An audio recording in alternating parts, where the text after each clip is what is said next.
Welcome, Jordan here. In today's video, what we're going to be discussing is what it means to build a market of one.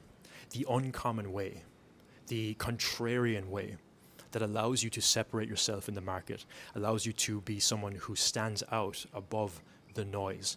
And if you're watching this, you're likely past the beginning stages of business, right? You're already established, you're doing things in different ways across social media, across in person, whatever the case is for you. But you're looking to really get yourself out of the noise that is the online space. And we're going to be taking the path less traveled in this video. We got 3 points we're going to go through. I got them here for you.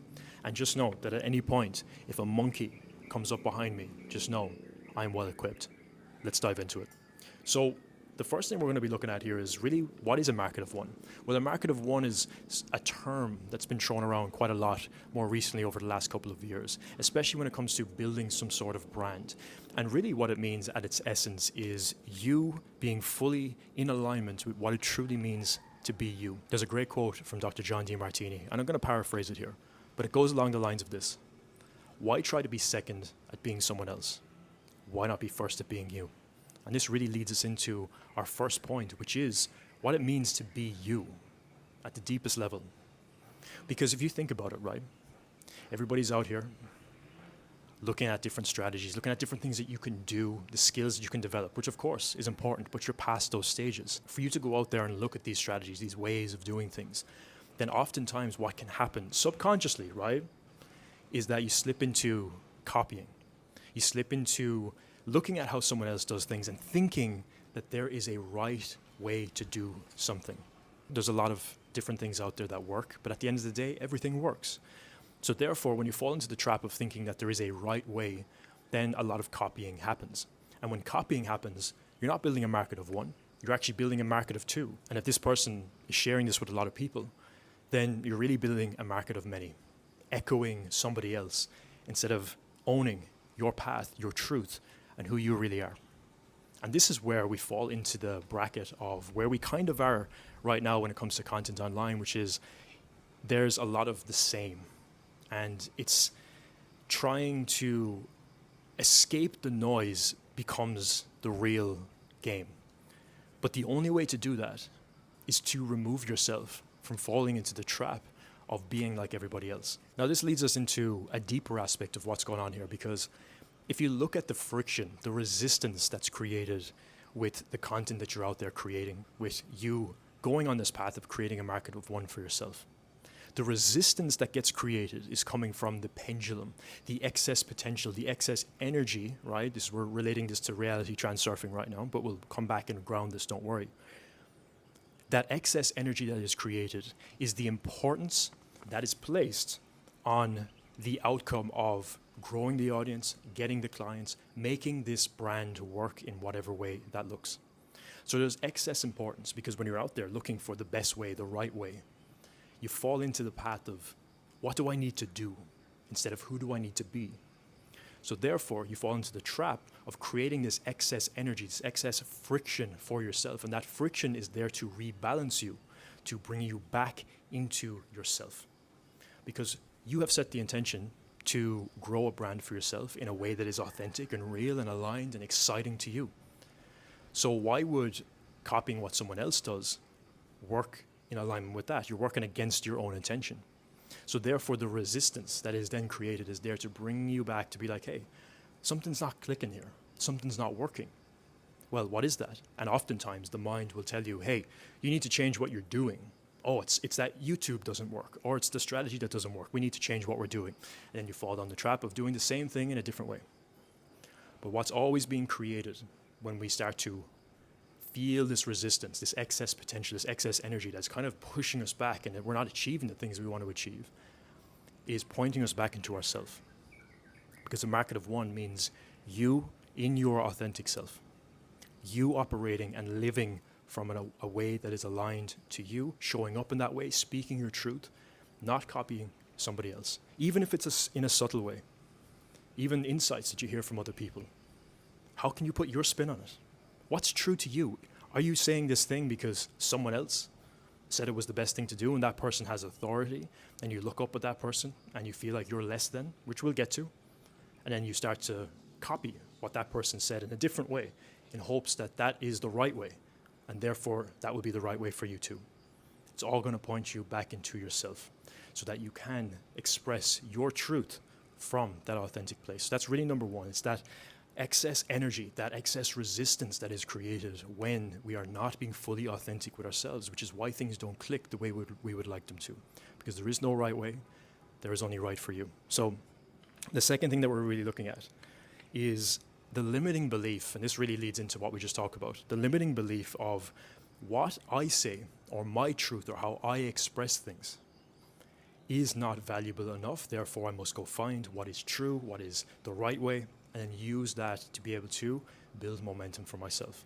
And this is a deep pattern that can come up in many different ways across life, but this is how it manifests in some sort of content creation or some form of business that is requiring a certain level of self-trust and self-expression to be truly authentic, which is building this brand for yourself, this business that's built around you, not somebody else. So this belief starts at the mind level of I'm not enough, right? My opinions, my experience is not enough yet, so therefore I need to look at what is working for other people, and therefore I can use that to then express what I feel is right to be able to generate the results that I'm looking for. But really at the end of the day, that's coming from an unconscious pattern within to reflect back to you where you feel like you are limiting yourself. And again, it's going to point you back into yourself as well. So that's how those limiting beliefs can manifest, the unconscious patterns that come from, whether it's childhood programming, whether it's something in your life that caused you to believe that your words are not valuable, that you are not valuable,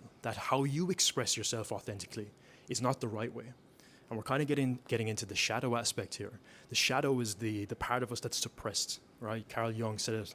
It's the thing that we push into the shadows, right? We say that society doesn't value this.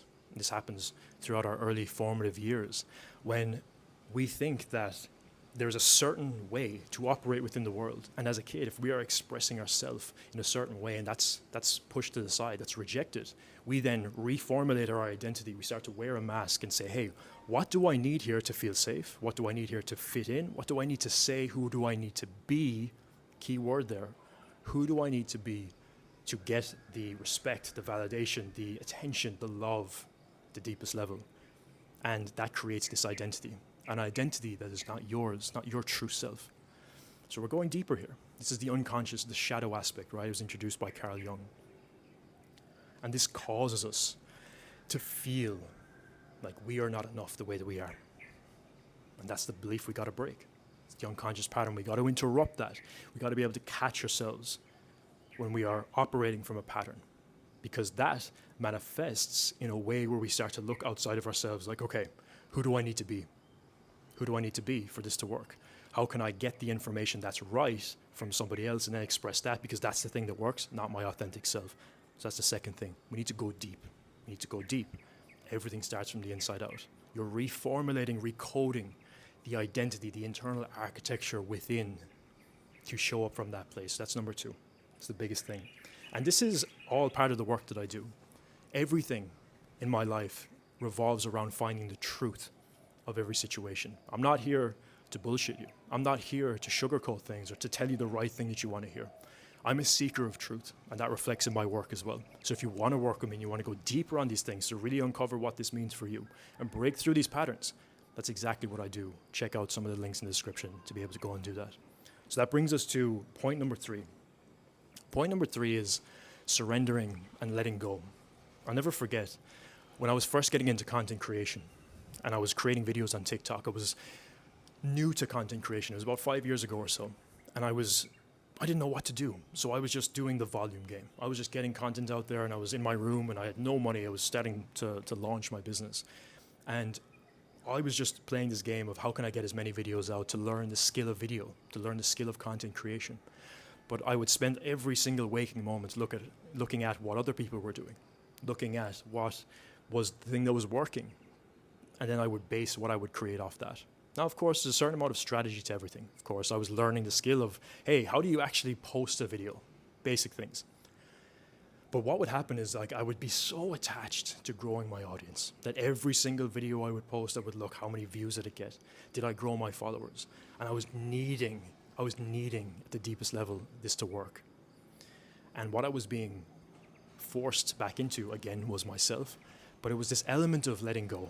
It was this element of surrender. Letting go to the fact that you are just showcasing the shadow aspect of yourself. For me personally, I was showcasing the part of me that needed validation. And this is the biggest thing when it comes to content creation, because again, from point number 2, when we talk about those unconscious patterns within, this manifests in needing the audience to work, or needing the video to work, or needing these different things. And hey, there's no judgment here. There's nothing wrong with these things, but they're there giving you the lesson that you need to learn within yourself to be able to grow and expand, and to be able to hit this new identity that actually is able to hold what you say that you want. This is what it's all about. So for me personally in this journey, I was being forced to let go. I was being forced to surrender and to trust that, yeah, I didn't have all the skills. I didn't have all the knowledge. I didn't have all of the insights. Nobody ever does. There's an infinite ocean of different things that you can learn, and it's endless. Nobody is a full expert in everything. We just have the perception of that. So I was being forced to let go. And this is a big part of this journey as well. It's creating from a place of excitement. It's creating from a place of genuine service. Because if you're going into every video or every piece of content and you're not expressing it in a way that's coming from, I want to create art, I want to actually serve. It's coming from a place of, I want to get clients. I want this to work. I need this to work. I need this to do this. It shapes the whole energy of the video. It shapes the whole energy of the outcome that you're going to receive, because the only thing that you will receive, if it's coming from that energy of I need, is the opposite, so that it points you back in to dissolve that. Every single time. Everything is a mirror. So where can we surrender and let go to the process? How can we lean into actually being excited for what we're creating, what we're building, what we're here to do? What is the mission? What is the vision beyond the metrics, beyond what we think is the right thing to do? What does it truly mean to be you? And why are you here? Why are you doing any of this in the first place? These are some things to ponder. I ask myself as much as I can remember to come back to these questions, to understand what it truly means to lead from a place of integrity, a place of self-trust and self-love as well, so that I don't need anything from the people I'm here to serve. Because even on a subtle level, if I'm putting something out and I'm needing people to like it, I'm needing people to like me or see me in a certain way, is that pure? Is that a pure intention?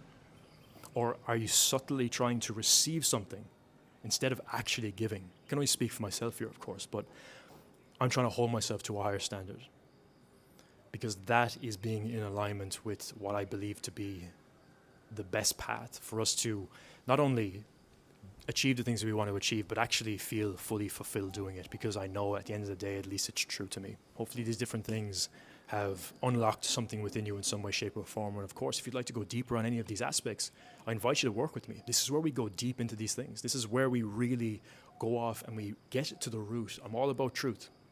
I'm not here for surface level. I'm not here for fluff. We get to the root to uncover what it truly means to be you. So with all that being said, where in our life can we truly lean into the vision, the mission, the purpose, the reason that we're here, the reason for being, the reason for existing in the first place? Because it wasn't just to get views. It wasn't just to hit the metrics. It's something bigger. And then when that becomes the fuel source, that's the thing that pulls you forward. It carries you forward. And all of this, especially when we're talking about these unconscious parts, we're bringing it back to a feeling of safety to truly just be you, to truly just feel fully comfortable in your truth, in who you are. So sometimes we got to go back into the layers of where that belief was formed. And if you want to go deeper and really bring that level of safety for yourself and understand what that even means from a nervous system perspective, that may even be new to you, and that's fine. But you can go ahead, you can check out this video here. I think you'll really get a lot of benefit from it, where we go deeper into what it means to truly create safety within, so that can manifest into you being in alignment with your authentic self to create that market of one. I'll see you in the next video. Thanks for being here.